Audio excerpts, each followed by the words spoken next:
All right, so I'm purchasing this piece of property, this land. I've been finding a lot of success helping people dispose of their land, whether it's inherited property or they're in some form of distress. And I've learned a great amount of things because usually I'm working with residential spaces, single family homes, things of that nature. But land comes with its own different set of I guess, challenges or things that you need to consider. And one of those is a lot of the folks, if I'm going to assign this contract or sell the property or do something with the land or even build on it, a lot of end buyers want to make sure that the property soil actually, what they say, perks, passes a percolation test. Now, in North Carolina, it doesn't soil doesn't necessarily have to pass percolation tests, but so many builders, so many folks are used to this form of testing to make sure when there's sewer or involved that it doesn't get contaminated. And so a perk test is, I want to say outdated, but it is it's definitely necessary. But there are advances in soil testing that we can use that help us figure out, is this land suitable to build on? Because most end buyers want to build something that's a residence or a business on the land. There's a lot of different uses for lands, but that's where most of my buyers are coming from. And so I have this property. It is, I consider it pretty hot. I'm getting a lot of feedback. A lot of folks want to buy it.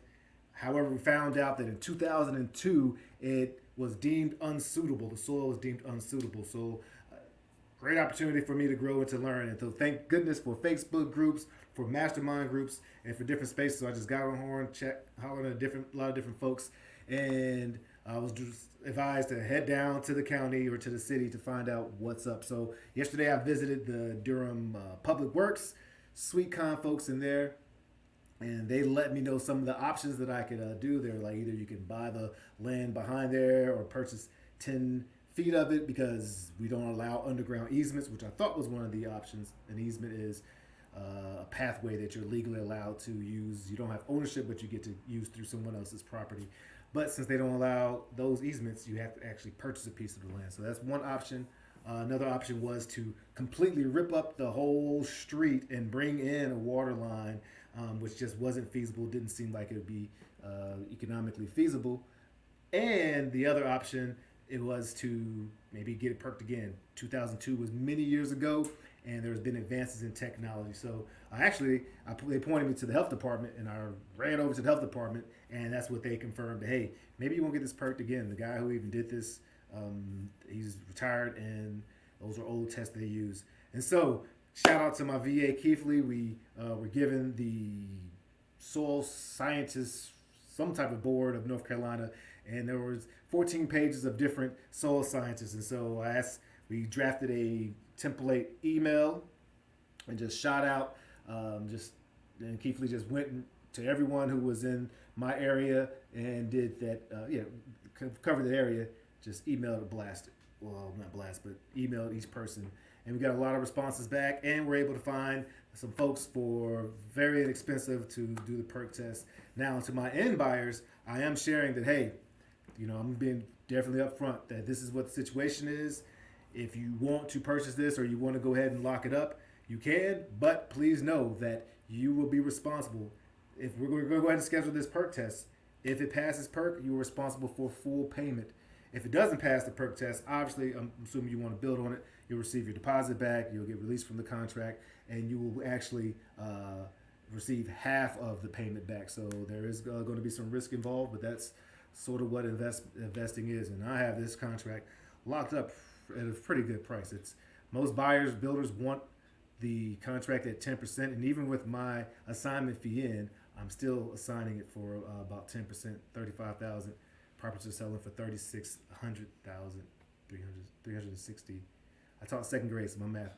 10%, 110% of 30. Well, anyways, properties are selling for about 400K to 350K, and I'm putting out there for 35K. So we have a pretty good spread in there as well.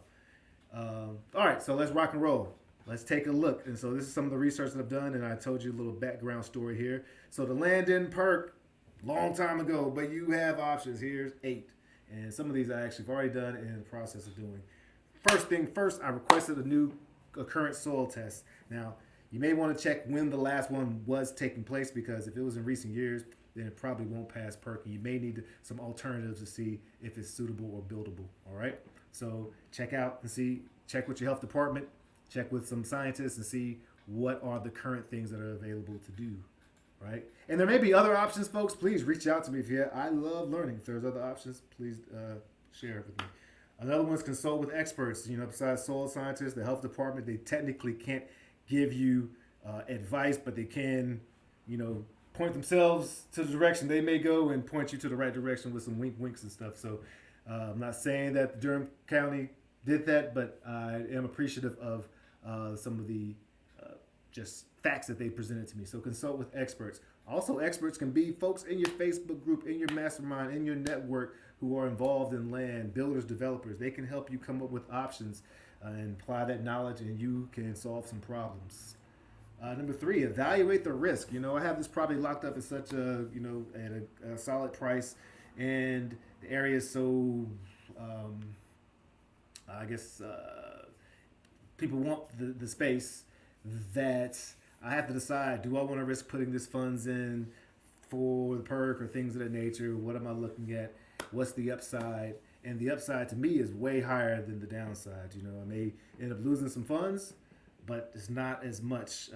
Percolation tests can be anywhere from $1,100 to, I may have someone who's a little bit less expensive, and it may be around $400 to $500. So yeah, you can put that into me to be able to get the spread that I'm hoping to get on this and solve the seller's problem and provide a great opportunity for a builder. So a lot of people smiling. I think it's worth the risk, but you have to assess if it's worth the risk for you. All right. Research your local regulations. This is really comes in like, what is the actual rules for being able to build? What are the actual guidelines for being able to do certain things? If you have knowledge and you can apply the knowledge, you're adding skills. So seek out the local regulations and find out what it is. Number 5, hey, you may have to go back with the seller, or I actually had it in my contract. I have a pretty extended on my land inspection period, because now I'm investing money, I'm investing time to make sure this is feasible. So I've told the seller, I knew that up front, and bless her heart, she was very upfront as well. That's why I knew it didn't pass soil in 2002. Well, because she shared the documents with me, and yeah, so you may be able to say, hey, look, this is what it is. If I'm going to take this risk, then we need to negotiate the price, or negotiate the time, or negotiate some terms. So you can do that either up front or as information comes in. But that's why it's important to have a license documentation from someone who's licensed to show. Just like in a house, getting an inspection, even as a wholesaler, is a great strategy, because it gives you so much more bargaining power. And number 6, consider other options. Consider other remediation options. Perhaps there's other things that you can do with the property. As I told you, I'm considering and knocking on the doors of the neighbors and, hey, can I buy your property, or can I buy 10 feet times whatever the regulation is so that I can run this stuff through? Do you want to go in on the deal with me? What are the options, And it's just how much time do I want to put into this to do that? And I got a lot of time, thank God. So I don't mind doing this. And it's going to help me learn, and I'm going to be able to have those skills and those tools for the next deal. So I'm excited about that. Number 7. Now that says obtained insurance policy. Now I haven't explored that option, but there are some times where you can obtain environmental liability insurance to protect you in the future. I assume this is great for a buyer, so that if they do run into some challenges or issues, at least they have insurance that's going to cover and protect them. And then the last thing is, there might be some alternative uses for the piece of land. If it doesn't Perc, maybe there's some things that you can do, like, maybe it can qualify to be something else. Like this land, actually, it could become a cemetery. I haven't double checked that, but from my understanding in the conveyance laws, there's nothing that says it couldn't do that. From my limited understanding, I don't know if that's feasible as far as a profitable endeavor. And I'm not sure, but I don't know if the neighbors would like that, but regardless, there's maybe some alternatives for the piece of land that you're working with. So those are the issues right there. Let's run quick through them.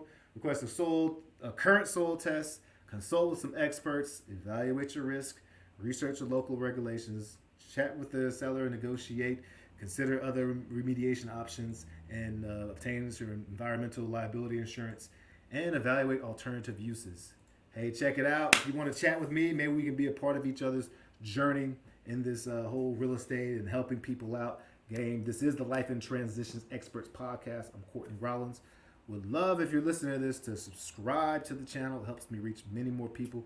Would love a like and all that good stuff if you're listening on podcasts, and if you see this on Facebook and all that good stuff. Come join the Life in Transition Experts Facebook group. Show what you're doing and share. If you want to be on the group, on the channel, would love to see if we can chat. So you can go to Calendly.com, State Pro Service, sign up for time. I don't charge anything. I love connecting with folks. And until then, this is the Life in Transitions Experts Podcast, LITE.